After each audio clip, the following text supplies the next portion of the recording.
And let's begin by telling you that the Inspector General of Police, Kayode Egbetokun, has expressed his pleasure over the confrontation between police officers and operatives of the Nigeria Security and Civil Defense Corps in Osogbo, the Osun State capital. The NSCDC officer, identified simply as Owoeye, was reportedly assaulted while on guard duty in an estate and subsequently detained by the police. The incident was said to have caused a dispute between the Osun commander of the NSCDC and the Nigeria Police Force.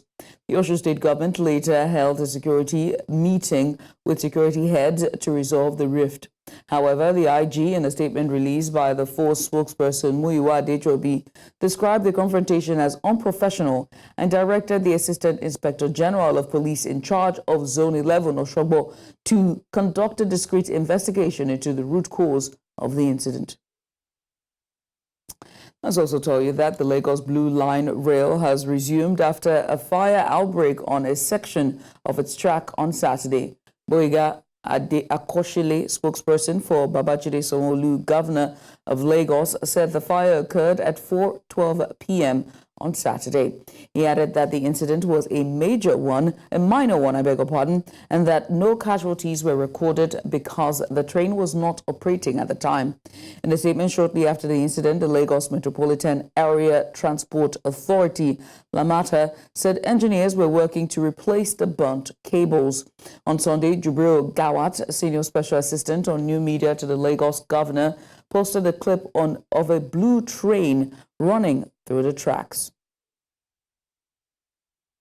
And move now to Abuja. No fewer than 40 people are trapped under the rubble of a building that collapsed on Saturday in the Sabon Lugba area of the Federal Capital Territory, Abuja. Sympathizers and emergency workers are on site working to rescue those still caught beneath the debris. Now, the building, reportedly under construction, collapsed in the early hours, prompting calls for immediate intervention from government agencies and emergency response teams. Now, witnesses at the scene have expressed urgency for additional support to aid ongoing rescue efforts. Families of identified slain police officers in the southeast have received relief materials from a group after the security men were said to have lost their lives to attacks by gunmen while on their duty post in different states in the region. News Center's Chinwe Ugeli reports that the presentation of the items to Abia State victims was done at the police headquarters in Owoeye in the presence of the Commissioner of Police. Take a look. Most times, the sudden death of a security male spouse leaves the wife empty, vulnerable and helpless. I lost my husband 2017 on 20th of April 2017. Even I'm not feeling fine. I think they manage with my life. I'm a businesswoman, but I don't get anything to help myself to do any business. No matter how prepared they seem for the worst to happen in the line of duty, their families still never get over it because of the gap their demise creates in the home. When you are in that painful place, one thing that should give you joy is to smile to say he paid the ultimate price. It is for this reason that the Peace Fund, an offshoot of the Peace in the Southeast project, which has the Deputy Speaker Ben Kano as the founder, is intervening through provision of cash and foodstuff to these women whose husbands were once police officers in Abia State. All we want to do is to see you happy. All we want to do is to see you smile. All we want to do is to see you have hope, that you are not alone, that your life is not only dependent on the only what police can give you. The Commissioner of Police, Danladi Isa, expresses joy at the gesture.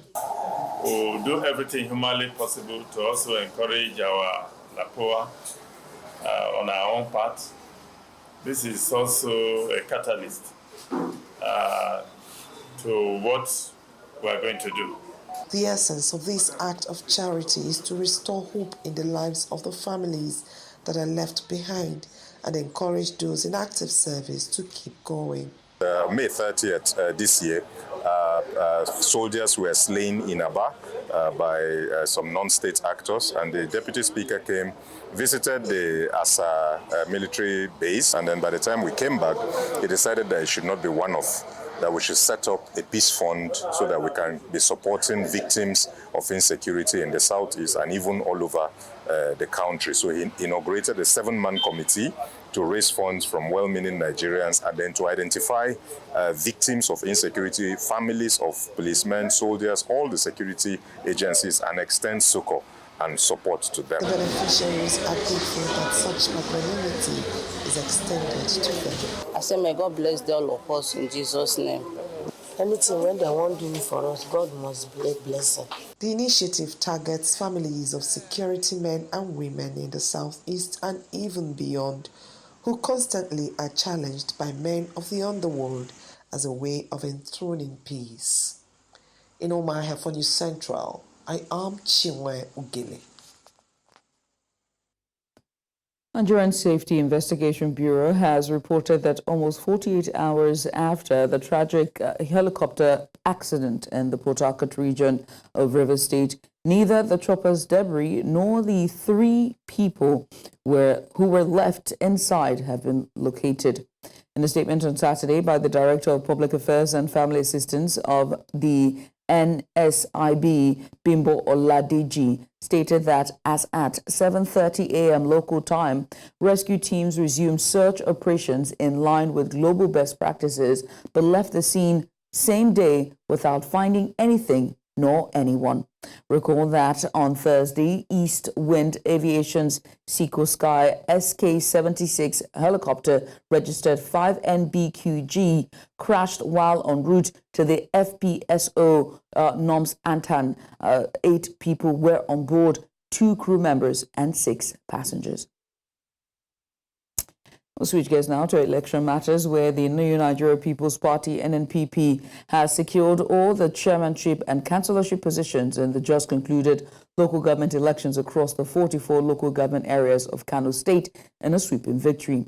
This was announced by the chairman of the Kano Independent Electoral Commission, Kansiak Sani Malu Fiashi, at the Commission's headquarters, declaring the NNPP as the winner in every local government contested.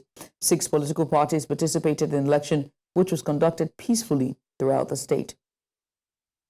Well, so much for peaceful, because in the meantime, suspected thugs on Saturday invaded a polling unit in Kano Municipal Local Government area, disrupting the voting process and maintained that elections must not hold. The suspected thugs, mostly youths, were seen chanting songs against the Kano State Independent Electoral Commission and threatening those on the queue waiting to cast their ballot.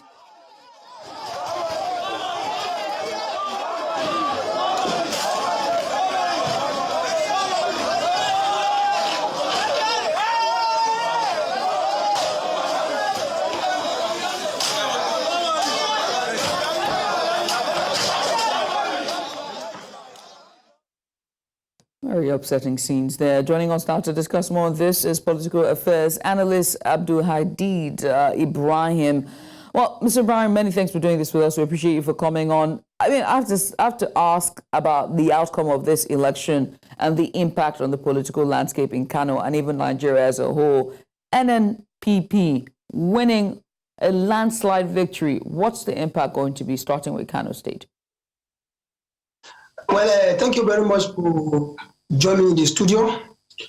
Actually, the election of local government in Kano State has just been announced since yesterday night by the chairman of the commission, Professor Sani Lombanompashi. And the election in Kano State has turned into a very difficult situation due to the strong opposition party in the states. If you could remember, since a few days before the local government election, the federal government High Court sitting in Kano has suspended the chairmanship of other members of the commission not to conduct the election, except if they have changed the leadership of the commission. And then also a few days also to the local government election, the state high court sitting in Kano also give an order that the state government, the state high court has only jurisdiction to listen to the matter, not federal governments. So it's clear the federal government body, the electoral body, to conduct the election. So as the election was announced by the commission, the opposition party, that's the strong opposition party, that the APC, are not actually happy with the results because they have not even participated in the election. It is only the sixth political party participated in the local government election, which includes the AA, Accord Party and the ADC, as well as the APM and the ruling political party in the states. And it wins all the 44 local government election, which was conducted in 484 polling units in the states.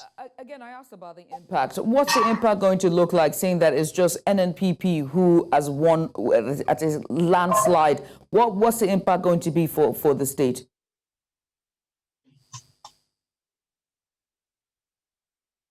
Can you hear me?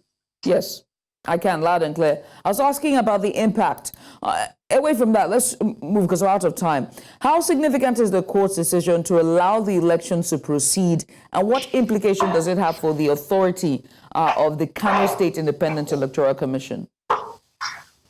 Well, there is complicated issue on this local government election in Kano, because if you could remember, before the election, the security agencies, more especially the federal government security agencies, which include the DSS, police, has been asked not to participate in the local government election because of the Federal High Court order given to them. And as well, after the State High Court also giving its own order that the State Independent Electoral Commission should go ahead to conduct the election. The state government also decided to provide its own security, that state's internal security, which include the personnel of Karota, the personnel of Hisba Commission, as well as the other hunters. The state government used those people to provide its own security to conduct the election, which the election was conducted peacefully in some local government area in the states. And lastly, before I let you go, I want to talk about the potential challenges that the NNPP might face now that they hold all government position, local government positions in Kano State. Well, actually, it's not a surprising something that the NNPP win all the 44 local government. This is normal, and the NNPP, that's the ruling party in the states, has a majority supporters of the maybe that's why that's the main reason why it's win the election. More especially the governor, as the state governor announced that he assured the people in the state that the NNPP, his ruling party, is going to win the election because of the majority supporters of the political party in Kano, which is the NNPP. So right now, the NNPP is the ruling party in the state. So most of the people, the citizens in the state, are expecting the NNPP is going to win the election. And this is what had happened already. So yesterday, we have witnessed all the election, and the election results has been announced since yesterday. Immediately, all the chairman of the particular local government will be sworn in immediately by the state governor. All right. Well, I must say thank you so much, Abdul Hadid. We want to say thank you so much for taking out the time today to have a conversation with us. Abdul Hadid Ibrahim is a political affairs analyst, and he joined us to discuss some more on the just concluded local government elections in Kano State. Once again, many thanks. It's time for a break. When we return, court stops JAMB from restricting underage students. We have the details after the break. Join us again.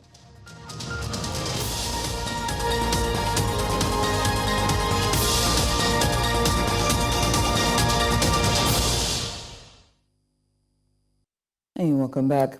Let's turn to education matters. The Delta State High Court in Owoeye has issued an order restraining the Joint Admission and Matriculation Board from implementing its recent policy requiring a minimum permissible age of 16 years for university admissions in the country, pending the hearing and determination of the motion and notice filed against the board. In a statement on October 16th, JAMB stated that only students who will be 16 years old by August 2025 will be admitted to tertiary institutions. This directive was a follow-up to the new policy that the Ministry of Education introduced, which states the adoption of 18 years as the minimum age for admission into tertiary institutions. JAMB, however, made an exception for students seeking admission in the 2024-2025 session. In the meantime, the Academic Staff Union of Polytechnics, ASUP, has postponed its nationwide strike to December 2nd of 2024 to give the federal government time to address its demands. ASUP's October 7th ultimatum outlined 11 issues, including National Board for Technical Education interference in HND admissions, infrastructure revitalization, delayed promotions, and unpaid salary arrears. Following a stakeholders meeting on October 23rd, resolutions were made to address these demands. But the association's emergency meeting on October 24th reviewed the action plan, deciding to delay the strike to assess the government's commitment. Now, the association expects the government to implement the agreement upon actions to avoid a full strike by Polytechnic staff in December. Jigawa State has withdrawn from the high-profile Supreme Court case initiated by Kogi State against the Economic and Financial Crimes Commission, EFCC. The case marked SCCV 178/2023 challenges the constitutionality of the EFCC authority to investigate state funds. At a press briefing held on Saturday, Jigawa's Attorney General and Commissioner for Justice Bello Vanini confirmed the state's withdrawal. He said the move was in the best interest of Jigawa's legal and administrative priorities. Recall that on October 24th, 2024, a notice of withdrawal was filed in Abuja to officially remove Jigawa State from the case pending at the Supreme Court. Vanini added that the notice has been served to the Chief Registrar, the Attorney General of the Federation, and other plaintiff states. Nigeria's federal government says that it has commenced the process of nationalizing cartoon contents in the country to help rebrand the nation's public image and inculcate the virtue of patriotism among citizens. Nigeria's Minister of Information and National Orientation made this known at the launch of the Unveiling and Rebrand Nigeria initiative, which held in the nation's capital, Abuja. News Center's Imano Bugudu reports.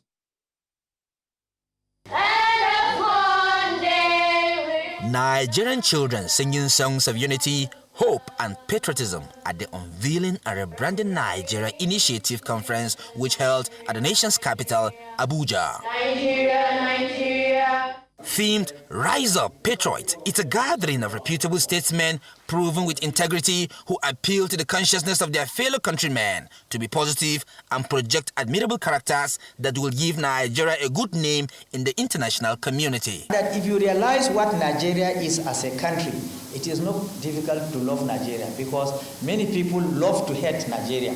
Why? Because Nigeria is something else. Nigeria cannot be stopped. In spite of our problems, in spite of everything, Nigeria is still standing. What that means is, henceforth, for the next 3 years, we want to raise the content produced here in cartoons about us, about our values, about our tradition and culture, to at least 70% of the content our children are consuming. So that means there will be a lot of investment into animation. So on the 30th, 31st of October and 1st of November in Lagos, there's a festival of animation, creators.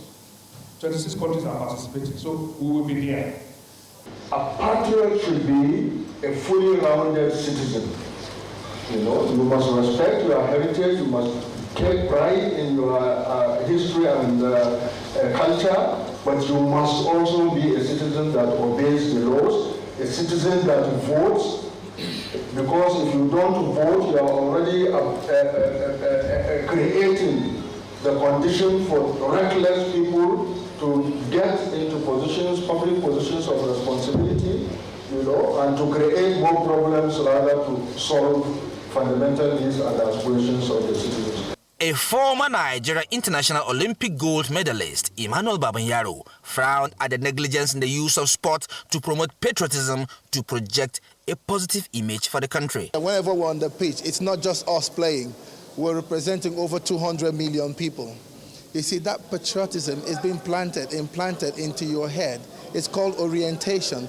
That's why you see the average sports person is naturally very patriotic, irrespective of what he or she is going through. You understand? You've never had an athlete ever, no matter his or her complaint, saying, "Oh, I regret representing Nigeria." It never happens. The Rebrand Nigeria initiative is expected to change this negative perception to a positive one. In Abuja, for News Central, I am Emmanuel Bagudu. As part of efforts to support the improvement of lives of citizens on the African continent and the attainment of the Sustainable Development Goals, 50 outstanding Africans, including non-governmental organizations and others who have contributed to supporting this objective, are set to receive commendation in the nation's capital, Abuja. The event, with the theme Building Sustainable Platform for Economic Growth and Development in Nigeria and Africa, will present awards to those who have made social impact, created opportunities for underprivileged citizens of the continent, and helped reduce unemployment in countries across Africa. Over the years, in the last 3 years, impacted nearly 2,000 individuals across Africa. And these individuals have been impacted by people who believe in the vision, in the future, in the growth and on the development of Africa. Now, by giving them this award, it shows that we appreciate them for what they do. It shows that we see what they do. And it shows that we are grateful for the impact that they have made in Africa. Nigeria's Rural Electrification Agency has signed a multi-stakeholder memorandum of understanding with the Nigeria Immigration Service, the Nigeria Police Trust Fund, and the National Training Institute of Nigeria, as well as the National Agricultural Development Fund, to enhance efforts aimed at accelerating access to clean, reliable, and sustainable energy for rural communities across the country. The managing director of the agency says that the agreement represents a significant step towards driving innovation and expanding renewable energy solutions in key institutions in Nigeria. The agency also signed MOUs with 19 renewable energy service companies to support efforts aimed at providing sustainable and utility-scale renewable energy capacity to citizens. Amadin Uyi reports. With Nigeria transmitting about 4,000 megawatts of electricity to its over 200 million population, many believe that this continues to put the country in a dire situation as millions do not have access to electricity. According to Nigeria's Rural Electricity Agency, many citizens continue to face hardship as electricity for them and those in rural communities continue to be luxury. The country has the largest number of unelectrified Nigerians. And the federal government, in its own quest to address this challenge, signed the Electricity Act of 2023. The Electrification Act changed the entire dynamics of electricity sector in the country by liberalizing the entire value chain and giving opportunity to states to participate in the entire value chain of the electricity in the country. In a bid to address this problem, the agency has signed a memorandum of understanding with about 4 key government agencies to help improve their operations and boost their service delivery to citizens. This partnership is not going to be just signing of a document and going. No. What we are doing here is signing a roadmap on which the Rural Electrification Agency and these government agencies are going to partner together to help in addressing key electricity challenge in the country. Representatives of some of the partners from the Nigeria Immigration Service, the Nigeria Police Trust Fund, the National Training Institute of Nigeria, and the National Agricultural Development Fund say the agreement will improve their operations and boost public service delivery. This project is a very laudable one, and NIS and REA are going to partner together. I think this is the beginning of many good things to come. At the Nigerian Immigration Service, we're deploying technology in manning our borders. When I say technology, I'm referring to the IVS system that we're using at all our borders. I'm talking about the e-gate at our airports. I'm talking about our data center, which is a Tier 4 data center, one of the best in the world. The deployment of solar-powered infrastructure across police facilities nationwide will not only reduce our dependence on traditional energy sources, but also provide sustainable and reliable power to our police personnel, enhancing their capacity to serve and protect. Renewable energy has the potential to significantly drive production in terms of quantity and productivity, particularly with regards to the quality of the produce. Renewable energy enables cold storage solutions that reduce post-harvest losses, helping farmers preserve their produce longer, increasing their incomes and accessing broader markets.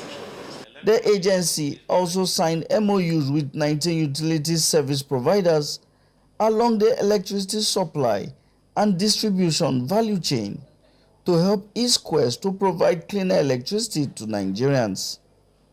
In Abuja for News Central, I am Amadin Uyi. You're watching news now on News Central TV. Coming up, opposition party in Botswana rallies ahead of October 30th poll.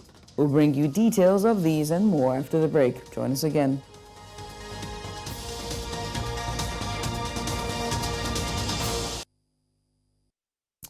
You're welcome back. We'll continue the news bulletin. In Southern Africa, as supporters of Botswana's opposition party, the Umbrella for Democratic Change UDC rally in Gaborone for its presidential candidate Duma Boko ahead of the upcoming general election. The Southern African country will hold general elections on October 30th, and Botswana's President Masisi confronts his rival at next week's election. But the real economic enemy may be elsewhere. Earlier, the Southern African Development Community, or SADC, officially launched its mission with a call for peaceful elections.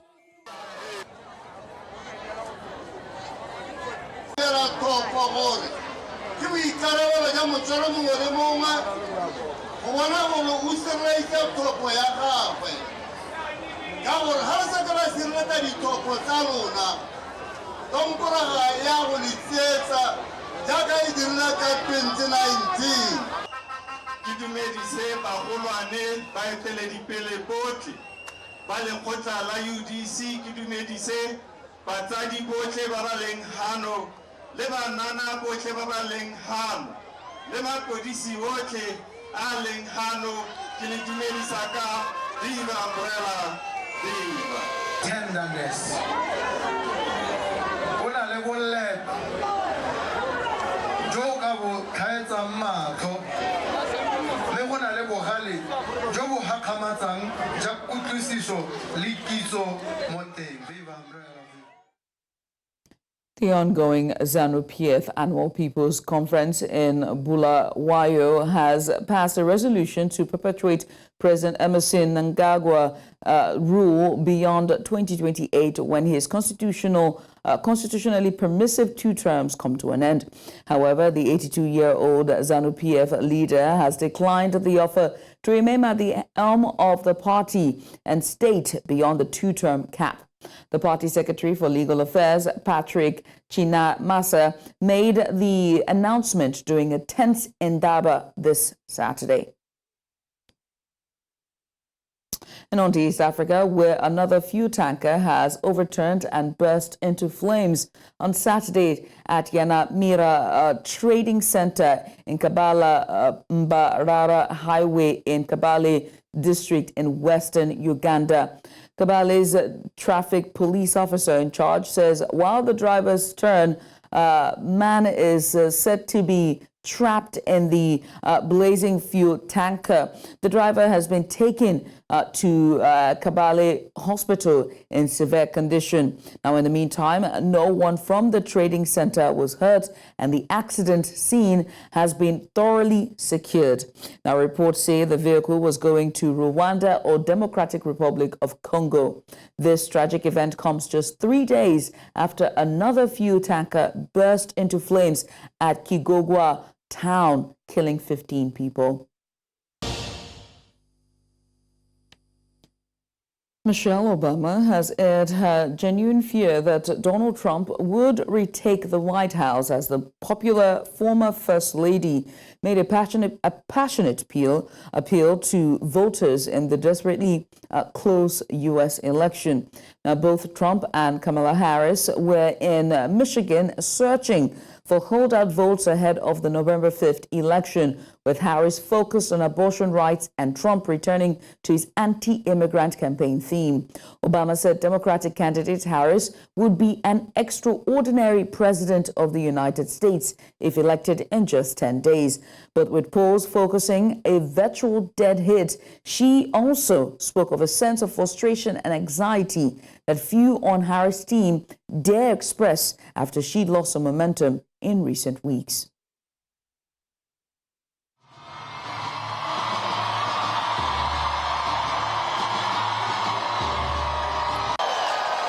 This is a big country, and that's why all of my hope about Kamala is also accompanied by some genuine fear. Fear for our country, fear for our children, fear for what is coming our way if we forget the stakes in this election. And y'all, that's why I'm here today. And y'all know I hate politics. But I hate to see folks taken advantage of even more. So I hope you'll forgive me if I'm a little frustrated that some of us are choosing to ignore Donald Trump's gross incompetence while asking Kamala to dazzle us at every turn. I hope that you'll forgive me if I'm a little angry that we are indifferent to his erratic behavior, his obvious mental decline, his history as a convicted felon, a known slumlord, a predator found liable for sexual abuse, all of this, while we pick apart Kamala's answers from interviews that he doesn't even have the courage to do, y'all. Women have died because of these bans. How could anybody say that they wanted this? And you have heard me say, I do believe Donald Trump to be an unserious man. But the consequences of him ever being president again are brutally serious. Brutally serious. Venezuela's President Nicolas Maduro has vowed that his country would not be silenced after Brazil vetoed its bid to join the BRICS group of emerging economies. The South American country is in the throes of an unprecedented economic crisis, which the government says is a result of U.S. sanctions and has long sought to join the BRICS group. Venezuela reacted furiously to Brazil's veto at a summit in the Russian city of Kazan earlier this week, calling the decision a hostile act. The BRICS, which already included Brazil, Russia, India, South Africa, and China as members, were joined in 2024 by Ethiopia, Iran, Egypt, and the United Arab Emirates. Hay quienes en el pasado, Diosdado, trataron de callar la voz de Venezuela. ¿Y qué pasó con los que trataron de callar nuestra voz? Se secaron. están secos, desaparecieron del mapa de la historia, cayeron en el basural de la historia todo aquel que pretendió callar nuestra voz en el pasado. No existe fuerza en esta tierra, lo digo, que calle la voz de rebeldía y de justicia de Venezuela. Ni hoy, ni mañana, ni nunca. Nadie vetará ni callará a Venezuela. A truck rammed into a bus stop north of the commercial hub Tel Aviv in Israel on Sunday, injuring dozens of people. Police did not immediately say what caused the incident or whether it was an attack. At least 16 people were initially transported to nearby hospitals, while multiple injuries were confirmed. The incident comes as Israel marks the Hebrew calendar anniversary of the unprecedented Hamas attack on October 7th last year that sparked the ongoing wars in Gaza and Lebanon.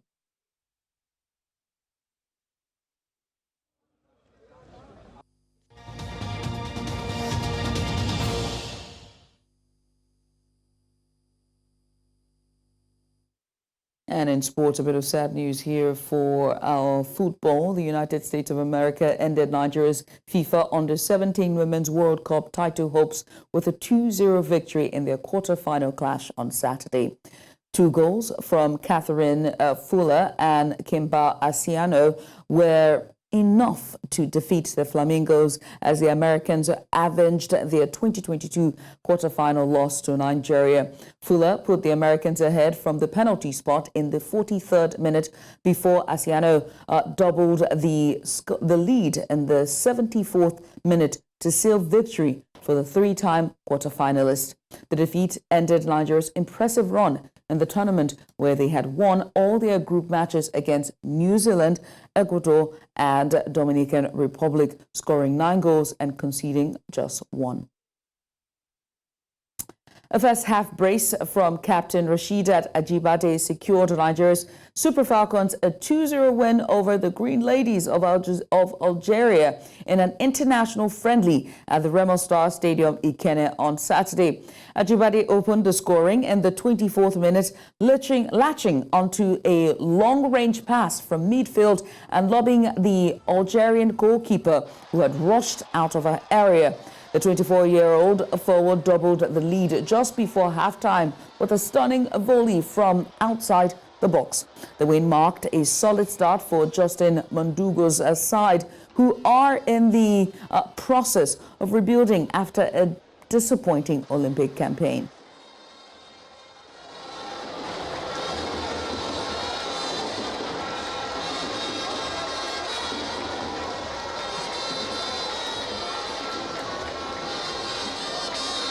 For the Braves, and for me, the glory goes to the team, not just myself alone. It's a new team. We keep building from this point, and yeah, it's not an easy job, but it's a work in progress. We are just starting. We know it's still work in progress. We wanted to start on a good note, and like you see, the girls have started quite on a good note. We're not saying we're satisfied with the performance because, like I said, it's still work in progress. But we need matches like this, games like this, to be able to test the players' abilities, to see what they can also bring to the table so that we ensure that at any time we select the best to represent the country. Robert Lewandowski scored twice in 3 minutes as La Liga leaders Barcelona thrashed Real Madrid in the El Clasico to move 6 points clear of their rivals. Real were looking to extend their run of unbeaten games to 43 in the league, which would have equaled the record set by Barcelona between April 2017 and May 2018. That hope was dashed after a devastating second-half display by their opponents at the Bernabeu. After a goalless first half, Lewandowski scored the deadlock in the 54th minute with a clinical finish from Marc Casado's through ball. Now, the Poland striker then stunned the host with a second heading Alejandro Bader's cross into the right corner. Spanish teenage star Lamine Yamal got Barcelona's third, while Raphinha ensured Barcelona were out of reach with the fourth goal late on.